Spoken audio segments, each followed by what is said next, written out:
నమస్తే మేడం. నమస్తే అండి. ఇది ఏ మొక్క మేడం? ఇవాళ ఏ ఇన్ఫర్మేషన్ మాకు ఇస్తున్నారు? ఇది అడ్డసరము అంటారు. అడ్డసరము వాస అంటారు అన్నమాట సంస్కృతిలో. వాస అంటే దీని సైంటిఫిక్ నేమ్ ఏంటంటే అడతోడ వాసిక. చూడండి, అంటే మన రీజనల్ నేమ్ వాస, సైంటిఫిక్ నేమ్ వాసిక, అడతోడ వాసిక అన్నమాట. అయితే ఇది కూడా పల్లెటూరు వాళ్ళకి బాగా గుర్తిస్తారు. అంటే సిటీస్ లో ఇప్పుడు అంటే అన్ని చోట్ల చాలా మొక్కలు అంతరించేసి దాని గురించి పెద్దగా తెలుసుకోవట్లేదు, కూడా ఇంట్రెస్ట్ లేదు. అడ్డసరము అనే పేర్లోనే ఏం తెలుస్తుంది. మన వావిలి గురించి చెప్పుకున్నప్పుడు దడిలా కట్టుకుంటారు, ఇది కూడా అంతే. ఇది ఇంటికి గోడల బదులు ఒక 5-6 మొక్కలు వేసాం అనుకోండి, చక్కగా అంత ఎత్తు పెరుగుతాయి. దానికి కర్రలు అడ్డు ఇలా కట్టేస్తారు అనమాట. ఇంకా వాళ్ళు గోడ కట్టుకోవాల్సిన అవసరమే లేదు. అందుకని దీన్ని అడ్డసరము అంటారు. అదే బాగుంటది మేడం, అసలు కాంక్రీట్ గోడల కంటే నాచురల్ అన్నమాట. వస్తూ ఉంటది, ఇవి మనకి ఎప్పుడు చల్లదనాన్ని ఇస్తూ ఉంటాయి. సో ఇదేంటంటే కొంచెం ఒక 7-8 ఫీట్, ఒక 10 ఫీట్ వరకు కూడా పెరిగి ఒక బుష్ లాగా పెరుగుతుంది. ఇది అసలు మీరు ఆకు చూడండి, ఎంత చేదు అంటే కట్టిక చేదుగా ఉంటుంది, అంత చేదుగా ఉంటుంది. కాకపోతే this is very very very wonderful medicine.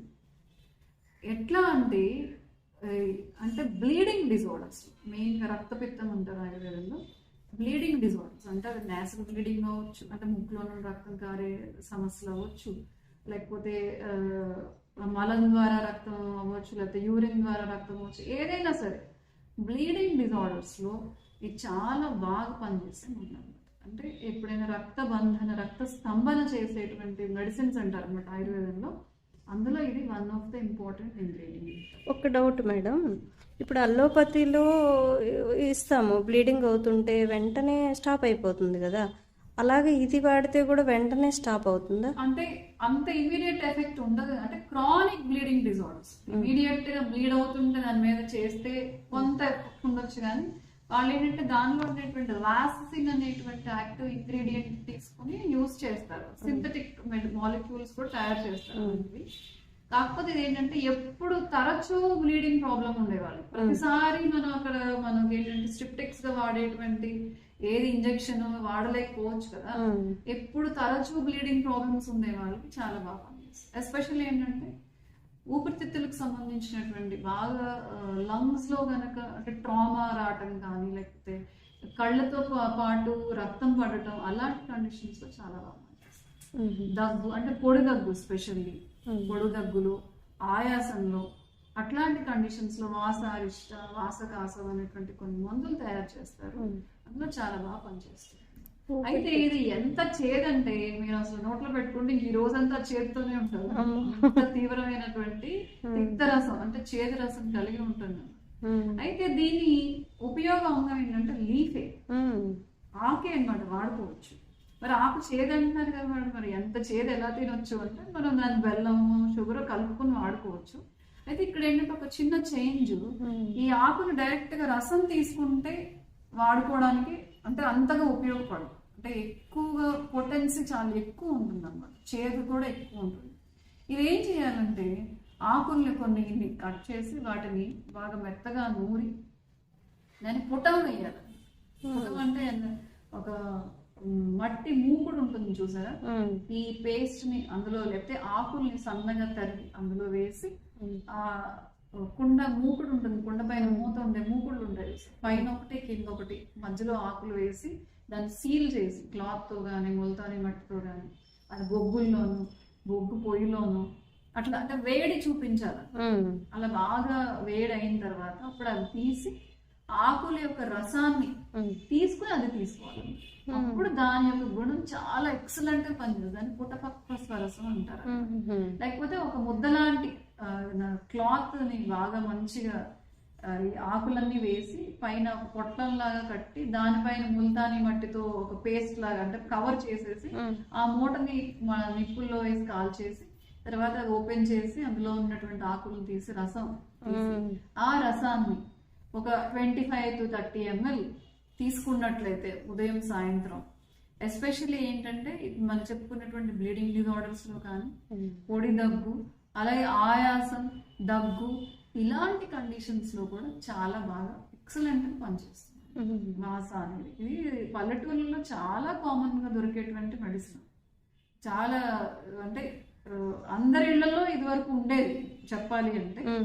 ఇప్పుడు ఏంటంటే మనకి ఆధునీకరణ అయిన తర్వాత ఆ కల్చర్ అనేది తగ్గిపోవడం వల్ల మనం దీన్ని ఎక్కువ యూస్ చేయాలి. అంటే అందరిళ్ళలో ఉంటే అంటే దీని విషయం తెలిసి పెంచుకొని ఉంటారా మేడం? క్యాజువల్ అది న్యాచురల్ గానే. ఇప్పుడు ఆయుర్వేదం అనేది ఒక జీవన విధానం అండి, అర్థమైందా? ప్రత్యేకంగా వ్యాధి వస్తేనే మందు వాడే తత్వం లేదు. ఇది మన వే ఆఫ్ లైఫ్, మన చుట్టూ పెంచుకుంటాం. అది మెడికల్ సైన్స్ కాదు, దట్ ఈస్ అవర్ లైఫ్. ఆయుర్వేదం, ఆయుర్వేదం ఆయువుని గురించి తెలిపేటువంటి వేదం. అర్థమైంది అంటే మన చుట్టుపక్కనే మన ప్రకృతి మాత రెడీగా ఏదొస్తే అది తీసుకొని మనం వాడుకోవచ్చు. మనమే గుర్తించాం. అదే వాళ్ళ జీవన శైలిలో అదొక భాగం. అంతే, అవసరమైతే 4 ఆకులు ఇలా తయారు చేసుకోవడం, తీసేసుకోవడం ఈజీ కదా. అదే ఇప్పుడు అవి నాలెడ్జ్ లేకపోవడం, తెలుసుకోవాలని ఇంట్రెస్ట్ ఇప్పుడు వస్తుంది అందరికి. ఆ మధ్యలో గ్యాప్ వచ్చేసింది అనమాట. ఇంతకు ముందు జనరేషన్స్ కి ఇప్పుడున్న జనరేషన్స్ కి వస్తుంది, వాళ్ళు ఏదో చెప్తున్నారు అనుకుంటారు కానీ వీటిలో ఇంత విలువ ఉందని, ఇంత సమాచారం ఉందని జనరేషన్ కి తెలియదు. ఇంకా ఇప్పుడు ఇంట్రెస్ట్ చూపిస్తున్నారు, మంచిది. పిల్లలకి వసాని చాలా వింటాం మేడం మేము, కానీ అవన్నీ కొట్టేస్తుంటాం. ఇదేదో చెప్తున్నారులే వీళ్ళు, ఇందులో నిజం లేదు, వసపోసారా ఏంట్రా ఇంత మాట్లాడుతారు. వెరీ స్పీచ్ సెంటర్ ని స్టిమ్యులేట్ చేస్తుంది. అంత మాకు తెలియదు. ఎవరికైతే మాటలు తొందరగా రావో, వసపు వస్తే మాటలు నత్తి వచ్చే వాళ్ళకి, మాటలు స్పష్టత రాని వాళ్ళకి, మాటలు లేట్ గా వచ్చే వాళ్ళకి వసను అరగదీసి ఉదయాన్నే పరగడుపుని కొంచెం తేనెలో కొంచెం కరెక్ట్గా ఇవన్నీ మిక్స్ చేసి వేస్తారన్నమాట, చనుబాల్లో కలిపి. అసలు చాలా మంచిగా మాటలు స్పష్టత కానీ అంతా కూడా చాలా బాగా వస్తాయండి. అలా మాకు తెలియక వాళ్ళు ఏదో చెప్తున్నారు, అందులో ఏం లేదు, ఉట్టిగానే చెప్తున్నారు అనుకునే వాళ్ళం మేడం. ఇంకా మేడం దీని ఉపయోగం అయితే విషయం ఏంటంటే, దీనికి ఇప్పుడు జనవరి ఆ టైంలో ఈ ఫ్లవరింగ్ సీజన్, దాని కంకుల్లాగా వస్తాయి. ఇప్పుడు కనకాంబరం పూలు ఎలా కంకులు వస్తాయో ఇది కూడా అలాగే వస్తుంది. ఆ కంకుల్లో చిన్న చిన్న తెల్ల పూలు వస్తాయి. ఆ పూలకి కూడా మంచి ఔషధ గుణాలు, అంటే ఎక్కువ రావు. ఇప్పుడు మనం పెద్ద బుష్ తీసుకుంటే ఇప్పుడు వస్తాయి అంతే. కానీ మొన్న మనం చెప్పుకున్నాం ఏమని, కిడ్నీ స్టోన్స్ లో అలా వాడుకోవడానికి కూడా ఎట్లా అయితే మనం నిర్గుండి సీడ్స్ గురించి చెప్పుకున్నాం, అలాగే వీటి యొక్క ఫ్లవర్స్ కి కూడా అశ్మరీఘ్న అంటే ఏంటంటే యూరినరీ స్టోన్స్ ని తీసేసి, అంటే వాటిని నయం చేసేటువంటి గుణం, స్టోన్స్ ని బద్దలు కొట్టేటువంటి గుణం కూడా వీటి ఫ్లవర్స్ ఉన్నాయన్నమాట. సో మన కిడ్నీ స్టోన్స్ లో కూడా, అంటే ఇప్పుడు మన కొండపిండి, లేకపోతే గోక్షుర, ఇప్పుడు మనం నిర్గుండి బీజ ఎలా అయితే మనం కిడ్నీ స్టోన్స్ కి వాడుకుంటాము, ఈ ఫ్లవర్స్ ని కూడా ఆ కాంబినేషన్స్ లో కలిపి కషాయంలా కానీ పౌడర్ ని కానీ వాడుకోవచ్చు అన్నమాట. వాటితో కలిపి వాడుకోవచ్చు. అదే నేను ఎప్పుడు చెప్తుంటాను, నిన్న దూరదర్శన్ ప్రోగ్రామ్ గురించి అన్నప్పుడు కూడా, మనం మొక్కల్ని వాడుకోవాలి, కానీ ఒక మొక్క వాడితే కంపల్సరీగా 10 మొక్కలు నాటాలి. ఆ బాధ్యత ఉంటేనే మీరు మొక్కల్ని ఉపయోగించుకోండి. మొక్కల్ని ఎక్స్ప్లాయిట్ చేయొద్దు, పాడు చేయొద్దు. అర్థమైందా? మీరు ఒక ఆకు నాటారంటే దానికి 10 రోజులు నీళ్లు పోయారు, బతకాలి. అది అంటే ఒక ఆకును మనం ప్లక్ చేసాము అంటే దానికి సృష్టిలో ఉంటుంది ఆ శక్తి. కానీ ఏంటంటే మన వంతుగా మనం దాన్ని వదిలేయకుండా, వాడుకుని ఉపయోగించుకుని సెల్ఫిష్ గా ఉండకుండా మన వంతుగా దానికి మళ్ళీ జీవం పోయడానికి ప్రయత్నించాలి, షేర్ చేయాలి, చెప్తూ ఉంటాను. నాలెడ్జ్ కూడా షేర్ చేయాలి. మనం కూడా బాధ్యత తీసుకుని మొక్కలు పెంచుకోవాలి, పెంచుకొని వాడుకోవాలి. వేరే ఆ మందు బాగా పనిచేస్తుందంటే ఏం చేస్తారు, వెళ్ళిపోయి దాన్ని పీక్ వచ్చేసి వాడు, కానీ అక్కడ మొక్క పోతే మళ్ళీ నెక్స్ట్ సీజన్ కి ఉంటుందా, మళ్ళీ ఆ చెట్టు పోయి చచ్చిపోయిందా, బతికుందా ఏంటి అనేది మన ఆలోచన ఉండదు. మనం ఏంటంటే నాకు అది ఉపయోగపడుతుంది, నా స్కిన్ బాగా టోన్ పెరుగుతుంది, నా హెల్త్ బాగుపడుతుంది అని అనుకుంటాం, కానీ అది నెక్స్ట్ జనరేషన్ కి అందుతుందా లేదా అనేది మనం ఆలోచించాలి. స్పాయిల్ చేయొద్దు. స్ప్రెడ్ చేయాలి, కంపల్సరీగా మొక్కల్ని ప్రాపగేట్ చేయాలి. ఎవ్రీ వర్షాకాలం వస్తుందంటే నేను ఒక 100 మొక్కలు నాటాలని ఒక టార్గెట్ పెట్టుకోవాలి. అందరూ అలా వెళ్తే మనకి చక్కగా అన్ని ఔషధ మొక్కలు అందుబాటులో ఉంటాయి, అందరూ వాడుకోవచ్చు. చాలా అందరూ హ్యాపీగా ఉండొచ్చు, ఆరోగ్యంగా ఉండొచ్చు. ఎస్ మేడం, మంచి ఇన్ఫర్మేషన్ ఇచ్చారు మేడం. అదండి వ్యూయర్స్, మీరు లైక్ చేయండి, సబ్స్క్రైబ్ చేయండి, షేర్ చేయండి. చాలా రమణి గారు చాలా ట్రై చేస్తున్నారు, ఎందుకంటే అందరికి అందుబాటులో ఔషధ మొక్కలు కానీ లేకపోతే హెల్త్ విషయాలు, హెల్త్ అవేర్నెస్ గా అందరికి తెలియజేసే మంచి ప్రోగ్రామ్, మంచి వీడియోస్ చేస్తున్నారు.